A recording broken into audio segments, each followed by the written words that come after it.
Hello, everybody, and welcome to another show of Building Bridges Oresund from Helsingborg, Sweden, in cooperation with WTPN. I'm Edin Dimani, your host, and with me as a co-host, I've got our special friend and very knowledgeable Jerry Davis from Building Bridges San Francisco. As the name of our show suggests, the aim of the Building Bridges is to promote peace, brotherhood, unity, respect, and love between all people across the globe. Bearing in mind all the problems, difficulties, and pains around the globe, the time has come to change all this into perspectives and educate our fellow men. Education is the key. That is what we believe. The key to a better future, to a harmonic future, and above all, to a safe future for all inhabitants of the planet.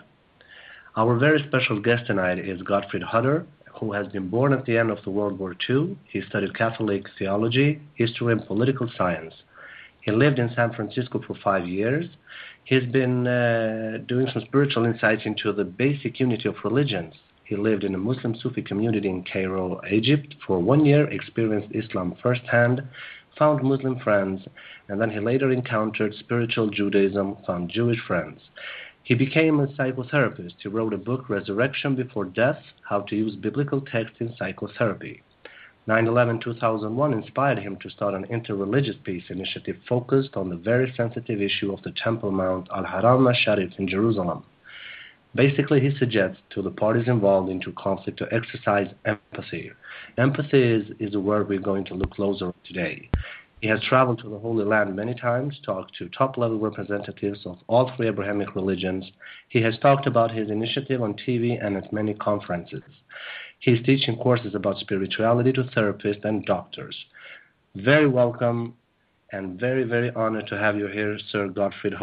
Thank you for being with us. Could you please introduce yourself any further if you felt that I left out something? Thank you for having me on your show tonight.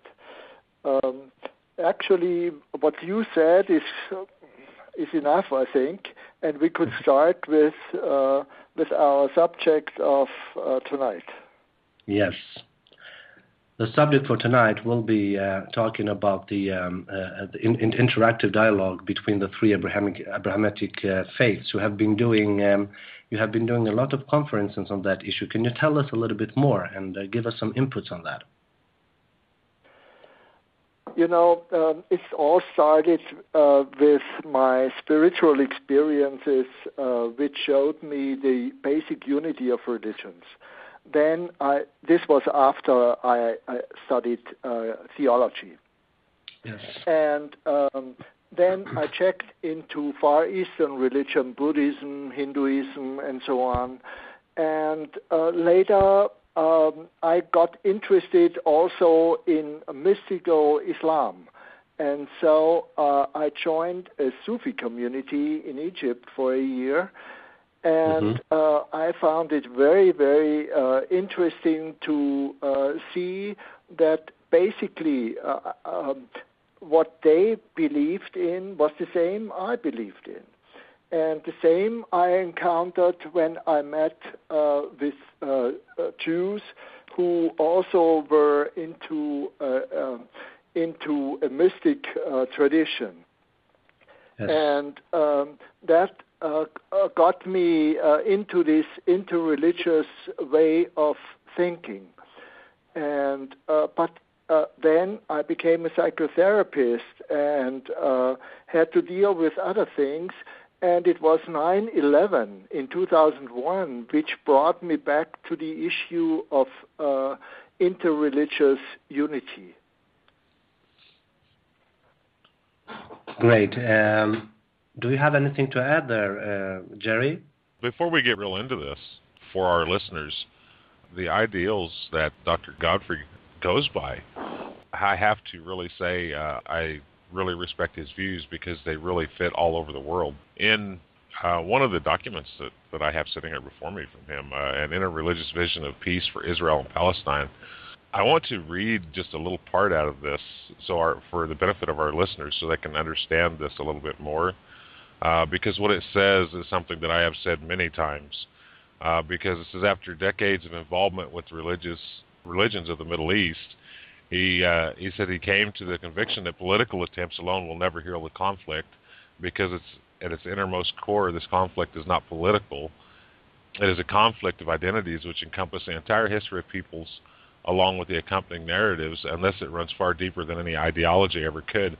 And that statement right there is so well put, because many times I have told people, and even people, very high-ranking people that we have talked to, I have told them that, and even government officials I've told this to, that the political means of these solutions is not going to happen.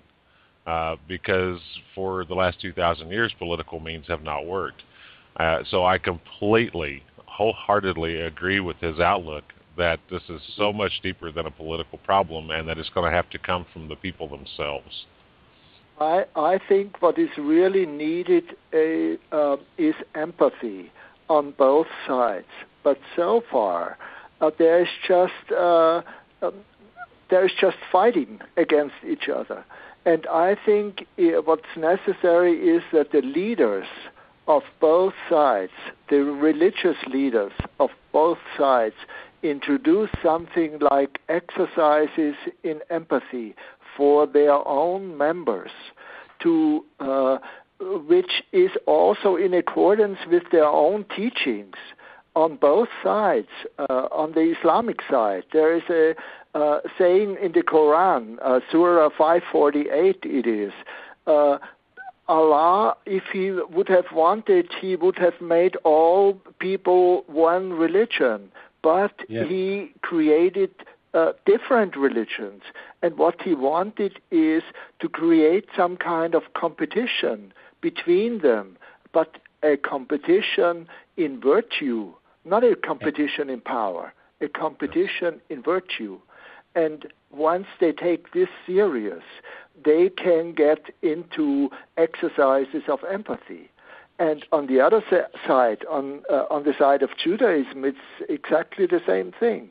They also can engage in exercises of empathy to really understand what this place, the Temple Mount in Jerusalem, for example, means for the Muslims, since they see their prophet Muhammad has been taken there by the archangel Jibril to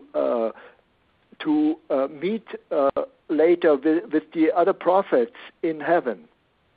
And so this place has a very high significance for the Muslims. And this place also has a very high significance for the Jews. It was the place of, in Jewish view, of the sacrifice of Abraham. And this may give a clue to a solution.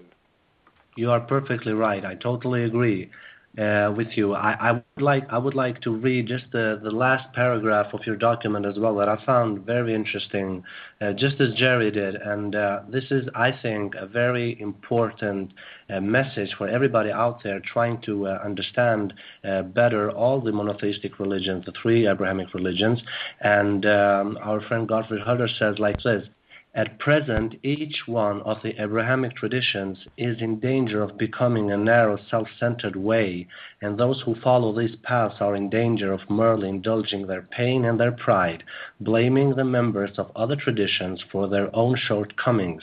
But at the place where all these pathways meet at the great new Pan-Abrahamic sanctuary, all will see their common origin and thus the way to live together in peace. I really, really love that, and it feels for me like you concluded everything you wanted to say by the word of empathy that you used earlier. And what I wonder is, have you seen, or are you directly connected to any kind of organization, or maybe by yourself, in a way of helping to create a bigger and more globally interreligious talk between Christians, Jews, and Muslims around, especially in Europe, where it's mostly needed, I think? I am not involved in any organization. I made up my own organization, which I call the Temple Project Association. But I'm not, so far, it's not possible for me to organize big happenings, for example. because for that it needs a lot of money. The political foundations would have such money, but they don't use it that way because the political foundations, they have some kind of a dogma saying religion is not has nothing to do with politics, and religion has to be kept out of politics. Yes. And so, in the moment, I'm just looking for possibilities to talk about this, like your show tonight.